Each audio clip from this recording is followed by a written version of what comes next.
হবে না, কোন মাজাবের কি হয়েছে সাবির ভাই, কি হয়েছে? এরা কোন মাজাবের আছে না আছে মসজিদে আরে ঢুকছে। यार মাজাব, মুসলমানের কোনো মাজাব হয়?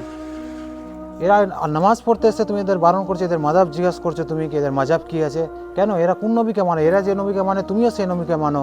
এরা যে কোরআনের উপর আমল করে তুমিও সেই কোরআন পড়ো। এরা যে আল্লাহকে মানে তুমিও তো সেই আল্লাহকে মানো। এখানে মাজাবের কি আছে ভাই? আর যখন আমরা মৌত হয়ে যাবে, মরে যাবো, তখন কি কবর আমাদের জিজ্ঞাসা করা হবে তুমি কোন মাজাবের সুন্নি না দেওবন্দি না আলেহাদি? তখন আমাদের শুধুমাত্র আমলের কথা জিজ্ঞাসা করা হবে, কোনো মাজাবের কথা জিজ্ঞাসা করা হবে না। আজকে তুমি এটা কি করছো? তুমি এটা ভুল করছো। আমাদের সবাইকে একসাথে মিলেমিশে থাকতে হবে। আজকে আমরা মুসলমান এক জায়গায় হবো, তাহলে আমাদের আজকে গায়ের কমের আক্রান্ত থেকে আমরা বাঁচবো, নাহলে আমরা গায়ের কমের আন্ডারে চলে যাব। এসব জিনিস করবো না। আমার ভুল হয়ে গেছে, আমি আর এরপর থেকে কোনো মাজাব টাজাব দেবো না। আমরা সবাই মিলেমিশে নামাজ পড়বো।